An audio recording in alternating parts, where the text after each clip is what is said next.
Welcome back to Furry Trash, the podcast for furries by furries. I'm Rose Get in the Box, and welcome to another episode of the show. Today, I'm joined by another fellow Irish furry by the name of LabbRatt. Say hello, LabbRatt. Hello, everyone. I'm LabbRatt. Tell people who you are and what you do. So I'm a furry content creator from northern Dublin. I live in Meath practically. So I make, I guess, drama-centric videos or videos surrounding kind of the worst of the fandom. Like to do it in more of a comedic way instead of those kind of long-winded videos you'd see with generally how that content is produced. Got some viral videos like the furry iceberg drama, the level. Yeah, Yeah. that Tell us a that bit done behind way that. that done way that done way better than I thought it would. So, what got you started in the furry fandom, firstly? I started all the way back in 2015. It's a bit sad, but I basically had lost a bunch of friend groups, like because I suffer heavily with mental kind of illness, so like depression and anxiety. And when I was 14 back then, people didn't really know how to handle it. I didn't know how to handle it, and I ended up being kind of put out on my own. No one wanted to be near me, so I found originally through cringe culture and all of those old kind of like cringe videos. I was like, oh, this is so weird. And then I actually done my own research into it, and I really enjoyed the community and the people around it. And I slowly built up and developed my own characters. I was young at the time, so I wasn't able to make my own like characters and stuff like that. But slowly but surely, I ended up coming into the community, and YouTube has always been something I wanted to do. So then that also added on to it, being like, oh, I could do this for the fandom kind of thing. And you mentioned making your own character. How did you make your first persona, and how did they develop into today? Oh God. Well, so the first persona was a German Shepherd, and yeah, it was abhorrent. But I think I just generally just kept it to very basic colors, kind of following the niche as it was back then of no crazy like kind of hair, multicolored everything. And then I was like, so then I kind of just forgot about that character, and I created another character who was then a horse because I live next to like a bunch of horse farms, so like I always enjoy seeing the horses just like playing and stuff like that. So it kind of then it evolved after it kind of finished with that character. It's weird. I often change characters due to the fact that I've bad experiences with either old friends or stuff that didn't go right correctly. So I change characters, and then eventually I created Lab, who is based on the Portal 2, one of my favorite games ever, kind of based around that and the company of there. So yeah, that was kind of how it grew to now. So, I guess you could say you were horsing around trying new things. Yeah, I guess you could. You were saddled with so much pressure to pick a new Sona. Oh, Jesus Christ. This is what happens when two Irish creators come together. It's Yeah, just it really chaos. is. Good Lord. I have so many puns that like my sleeve is just like see the weight of my sleeve filled with Yeah, puns right now. Oh yeah, God. So you mentioned that like you're making content what like the last 7 years of being in the fandom, which yeah, is crazy. Like what? That's nearly a decade, man. yeah. It's been weird because I started off with like what's a old Microsoft like filmmaker or something like that on like a crap laptop that I would film like gaming videos on and stuff like that. And it's grown so far to me. Like I've learned how to use Sony Vegas and all of the kind of more prestige editing software. It's not the best, but it's like the better editing software. And it's mad to think I always like it doesn't sound that long. Like I always go, like it doesn't. I haven't been on YouTube that long. But then I remember like the sheer like actual time it is, and I almost feel old. You're not old at all. You're not old at all at all. I mean, you're not a grey muzzle. Not yet. Not yet, yeah, not yet. Not yet. So talk us through some of the process. How did you get an idea to make it to a video? How does that start? Well, it depends on what type of video. So like I normally have a lot of kind of stuff floating around the head. So like I normally write it down. I have a Google Doc full with the kind of video ideas, and then it depends on how I'm wanting to do it, or if a specific event that I feel like I want to give my opinion on happens.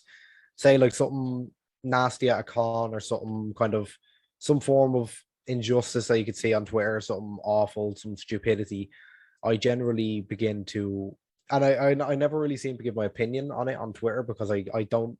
normally if you provoke someone, they will delete the tweet. So I capture it all first, then I using that, I create a script out of what they've said and kind of either pick fun, or I kind of look at what they're actually saying and kind of explain how wrong it is and how this should not be said. A lot of times I find myself doing that, or yeah, and then generally from that it then turns into procrastination for about 4 years. That's a good part of you being a YouTuber. And then finally record the audio. I have like a stock of gameplay. So anytime I'm playing games, I normally like just record them and stuff like that. And then I recently begun using stills that I've made using stock images, with my characters like face photoshopped on top of them. Um, but yeah, I've really just then it's just turned to editing and uploading. That can all be done within the same day normally. Because I've watched a few videos, like I watched the one on the furry iceberg drama and the one about Beta 8 Lota. And Yeah. you were talking about one about the pizza situation that Oh yeah, happened. yeah. Oh, A VLFC. yeah, the pizza. Jesus. And yeah, it's those see for the both the iceberg one. The iceberg it was a bit of a different thing because it was one that I seen. I was like, hold on. Like I was like, the iceberg videos were doing quite well on YouTube in general. Like everyone like loves it when people go into more detail stuff. So I was like, what if I made my own? And I was kind of I didn't see it was weird as well because it was a long video, and me with long videos never seemed to do well. But luckily it did. Like I didn't expect it to go as well as it did. So speaking of cons and stuff, we recently met at a convention. We met at a convention back in March, DCC. How was your first experience at a convention for since COVID? Since COVID? Since COVID? Since COVID? Wow.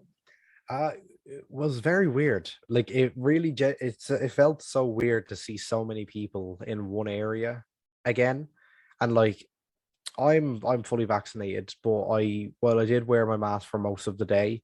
Like even like taking my mask off sometimes to drink, I felt weird, like standing there. Like it was so weird to actually do. And the last time I'd actually gone to a con was 2019. Actually, I believe DCC, the Irish Fur Meet happened there in 2019. I went there, and that I was was at that too. I was there as yeah, well. that was about what was it? I think like 2 weeks after I created my channel initially. So yeah, but like it feels so weird to be back at cons again, and especially since like we've kind of just gone, well, we can't beat COVID, so we're just gonna live with it. And now everything's kind of reopened, and it was a really weird feeling, like being back at cons and seeing that many people join together in one area. So for context, for people who aren't from Ireland, up until what, the middle of February, I think it was February 28th, we were pretty Mm, much in like a full scale lockdown. And then one day they were like, do you know what? LOL, never mind. yeah, And I'd argue that DCC was like the kind of practice run for St. Patrick's Day because it was the week before. Because DCC was what, the 10th and 11th and 12th? Can't yeah, remember. It was Saturday.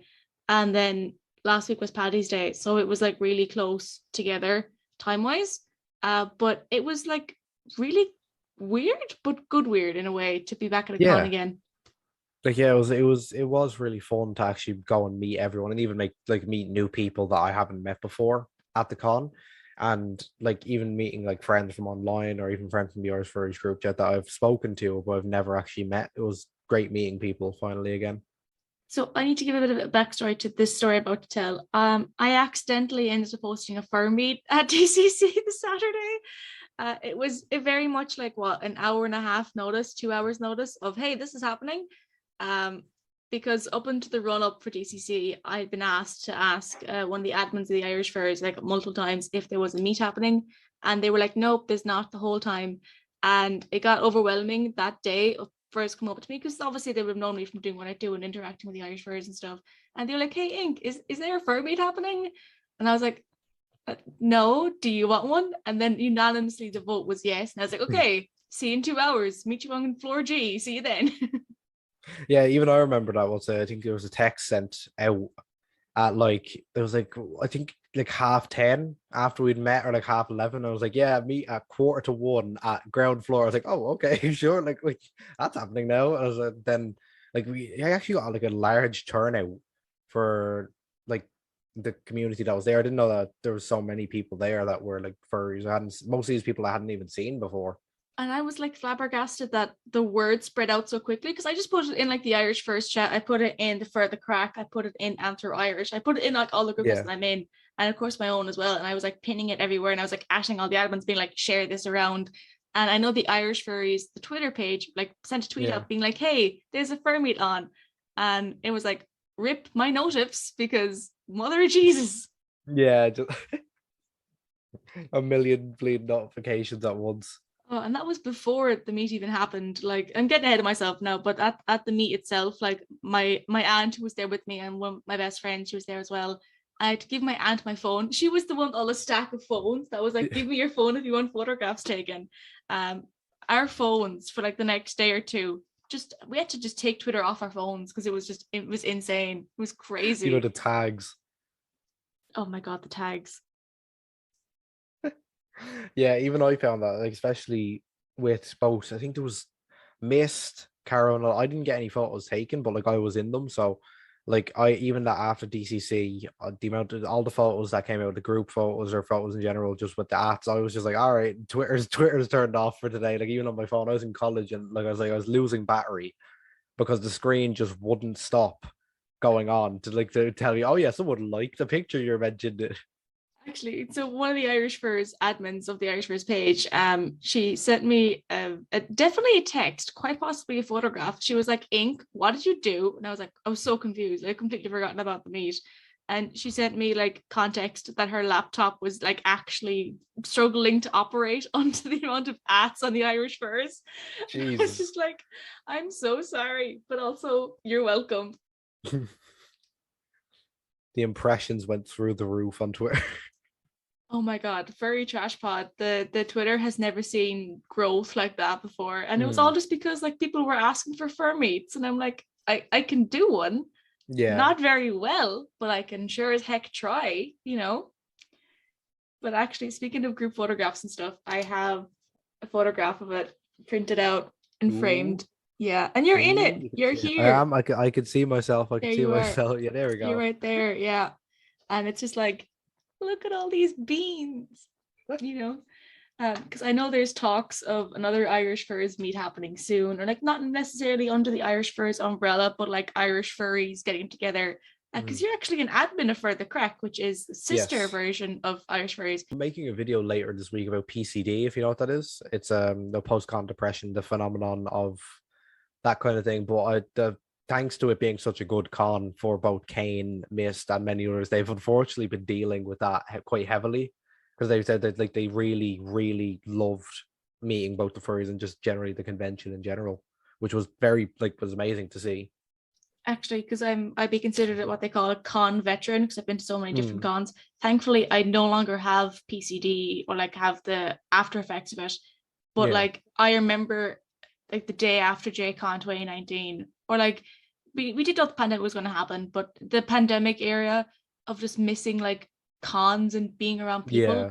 Because like I know we had online meets and stuff, but it was just like not the same, It you know. really is not the same. It's good. You can't feel that connection through the internet kind of thing.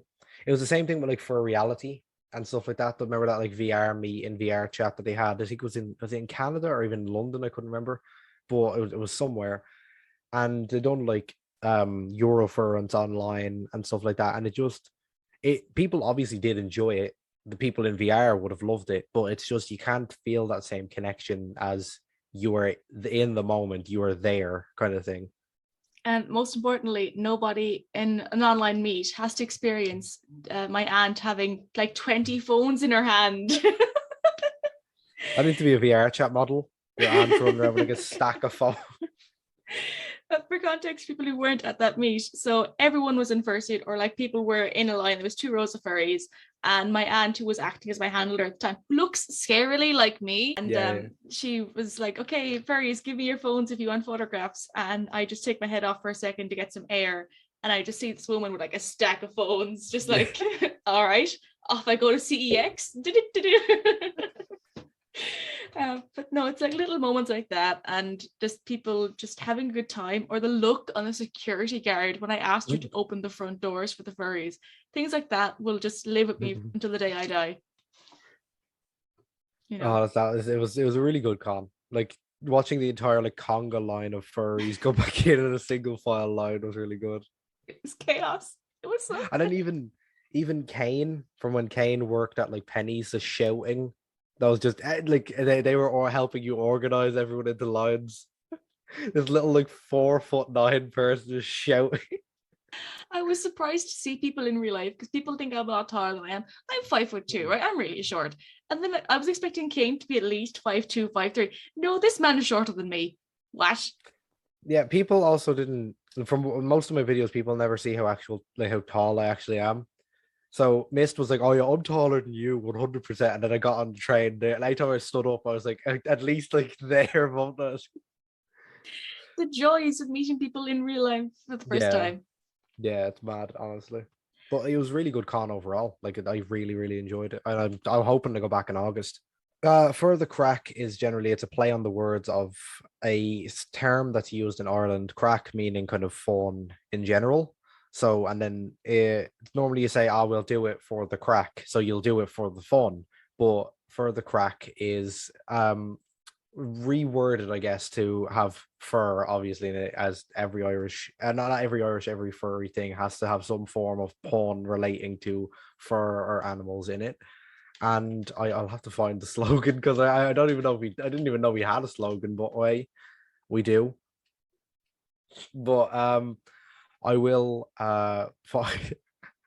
I know it literally is just for the crack. That is the actual slogan, but it's basically done off a reworded version of for the crack or for the fun. It's a sister group to Irish furries because Irish furries is more. It can be because there's also NI furs and like other stuff up north.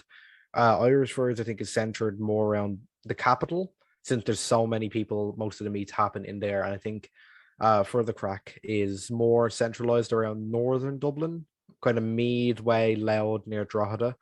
And yeah, that's where I kind of fall into the mix since it's kind of my local meet, I guess. But I guess Irish Furries is more so like I think of Irish Furries more as like the big one, the big group for all of Ireland. Whereas then you have when you break it down, you have all of these other groups operating in their own kind of constituencies. Yeah, that's generally how I think they work, and I think we should start some form of coalition between like no between like furry groups in general because I think that a lot of the groups are, and this is my own personal opinion. This isn't like for the cracks opinion or whatever, but I think a lot of the groups are kind of estranged from one another, and I don't think it should be like that since we are all on the same island. We should just learn to get along, kind of thing. So how did Further Crack kind of start? Because it's kind of recent, I guess, isn't it? It is quite recent. It originally begun as kind of a breakaway.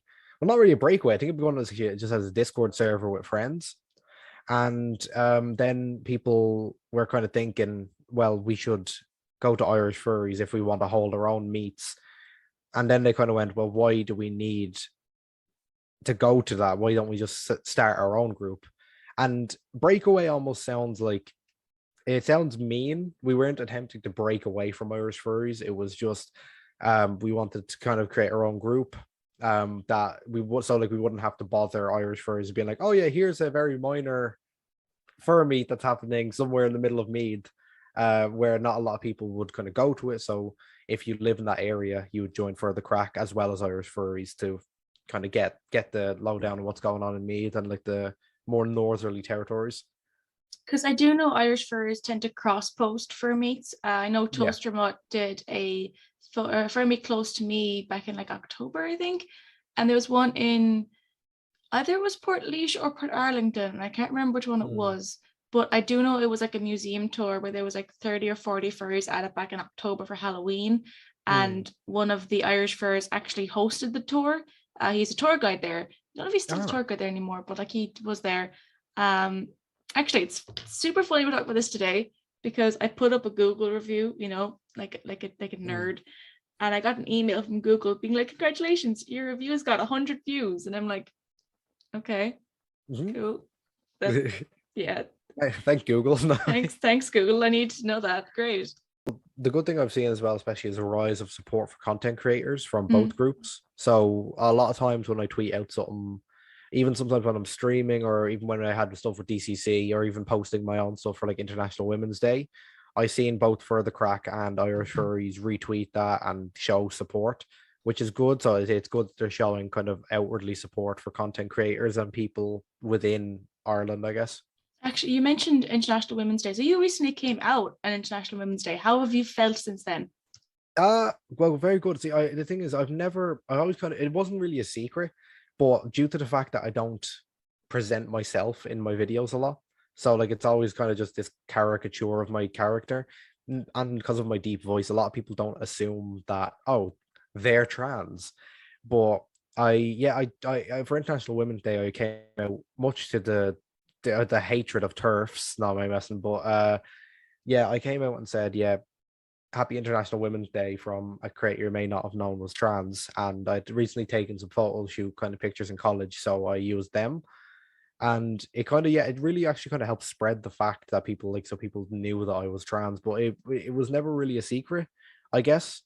It was just kind of hard to look for because like I always had this in the background if I'd done any, but like unfortunately a lot of my videos are kind of side paneling, so you don't even see the background. So, but yeah, it actually felt really good to see so much support for me kind of technically coming out into the open like that. Especially like, well, nowadays it's easier to come out than it was years ago, but you still find some form of blind hatred towards you, which luckily I did not receive. I was expecting to receive more so hatred because trans women being included in International Women's Day is a very controversial topic, but people seem to be very, very supportive of it, which was unbelievable to see. They just as almost a little announcement on here. Yesterday I got my prescription, not in the mail yet, but I was given my prescription for estradiol gel and my finasteride anti-androgen. So they should be coming sometime, and the prescription should be arriving sometime in 2 weeks' time, and then I can start proper treatment, which is good.